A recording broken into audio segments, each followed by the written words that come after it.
Some days ago, I had a meeting with a big church man, very good priest, who has a big position at the Vatican. And I told him that ecclesiastical ordinary of German didn't allow us to go there. And he told me, I agree with him.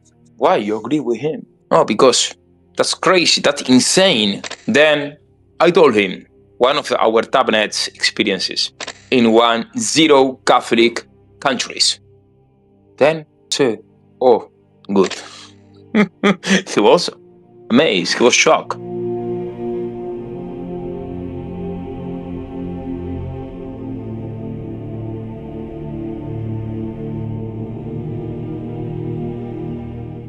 I was requested to talk about the universal calling for apostolate. Catholic means universal. Everybody knows this. We can understand this word universal at least in a triple sense: temporal universality, spatial universality, and personal universality. Let's talk about this.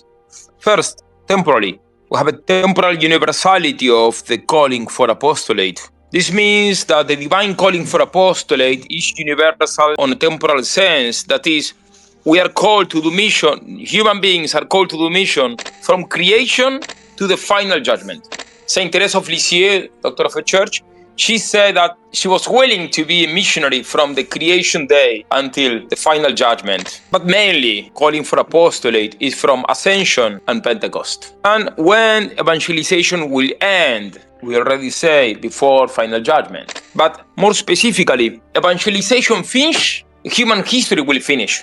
Because the human history is not forever and ever. This world will end. But when will end?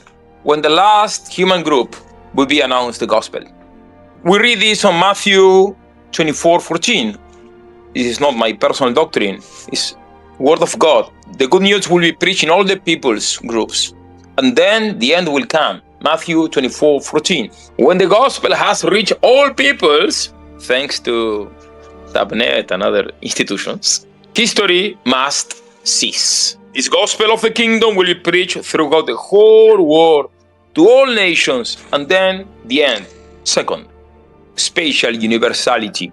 This said, first, the gospel should be preached always, from the beginning until the end of the history. Second, the gospel should be preached everywhere. But Father, some places are very dangerous.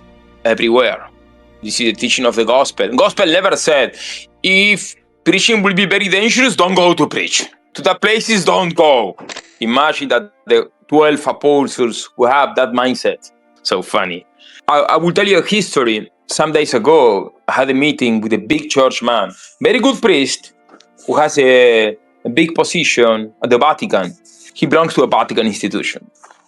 He has missionary zeal and he promotes missionary spirit. And I was talking with him and I told him that ecclesiastical ordinary of German didn't allow us to go there. And he told me, I agree with him. Why you agree with him? Oh, because that's crazy, that's insane. You cannot go to German, they will kill you. I listened to him. Then I told him one of our TavNet's experiences in one zero Catholic countries. Then said, oh, good. He was amazed, he was shocked. And he said, oh, it's possible. Contra facta non sunt argumenta. Against the facts, they cannot bring an argument. So and he told me that German is even more dangerous and more difficult and more tough than Afghanistan. Cool enough. Everywhere mission should be done. Everywhere, even in Yemen, even in North Korea, everywhere. You may say, oh, Father, but this internationality, this universality is very old in the human history. It is not something exclusive of Christians. Paganism don't have this universality. Father Membiel talks about this. Father Membiel, he says that one of the characteristics of paganism is the exaltation of one-ounce instincts and hatred of the foreign. One cannot truly know man made in the image and likeness of God. And thus paganism despises man. It despises man while exalting him. because it exalted some and despised others. Paganism exalted those of its own blood, city, or tribe, and despised those of another blood, city, or tribe. It exalted man by glorifying him in shameful instincts. So this is one of the characteristics of paganism. The challenges we are facing in TavNet is with some old Catholic communities in some Muslim areas who don't do mission with the Muslims, and they have some kind of ethnic conception of their religion. They are, without realizing it, perhaps out of fear, they are becoming pagans in some sense. Personal universality, last one. I mean by with the expression personal universality, I'm not talking about universal persons, not that, but something very simple. Everybody who is baptized and is Catholic should evangelize. Everybody, according to his knowledge and according to his state. They don't have good education, but they know that we should go to Mass on Sunday. Maybe they cannot even explain why, but they know that, so that people can say to their neighbors, go to Mass on Sunday. Oh, why should they go? Ask to the parish priest, he will tell you. That person is an evangelizer. So everybody is called to be an evangelizer, according to the degree of his knowledge and formation and state. Some people are specially called to be evangelizers. They are the missionary priests. So the fact that everybody should be evangelizer does not mean that we should forget the importance, the radical importance of the vocation for priesthood. Okay? It is an extreme urgency of priestly missionary vocations. How many priests are now in Somalia? How many? Only one. Only one. How many priests are in Yemen now? How many priests are in Bhutan? Only one. How many priests are in Maldives? 0. Well, one is doing a kind of medical treatment, but he's not doing mission. So we have urgent need.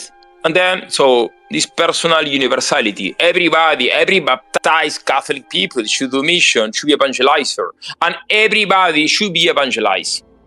Everybody. Even we priests should be evangelized. Father, what are you talking about? Yes, because we evangelize people to convert the infidels, to convert the sinners, means the people that live in sin. But also we should evangelize the good people to make them better. Yes.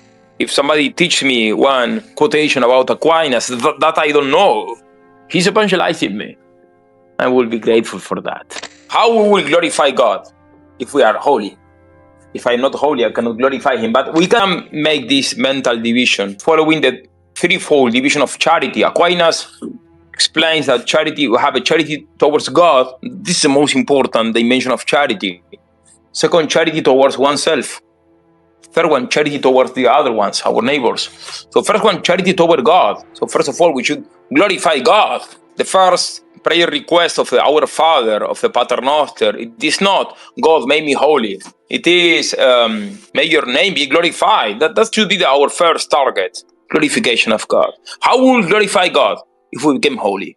But I cannot become holy and I cannot glorify God if I don't care about the eternal salvation of my neighbors. When I talk neighbors, I don't talk about neighbors of my neighborhood, or the Hazaras in Afghanistan, you get me, or the Houthis in Yemen, or okay, even my enemies. So if I don't try to become saint, my preaching will be useless type of Pharisaism.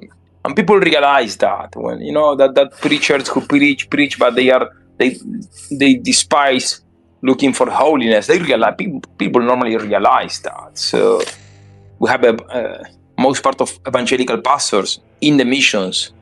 For example, I'm talking about Pakistan, talking about India. Almost all the Protestant pastors are doing business with that stuff. Even one pastor one day he lied us. He was willing to make a business with the slaves. We were there buying slaves to give them freedom and baptize them. And one pastor was there making a business with that, with the blood of the slaves. So, first of all, yes, look for holiness. If you don't look for holiness, your mission will be fake stuff. Okay? And then to mission. Because if you only look for holiness, but you don't look for salvation of the other ones, so your holiness is fake holiness also.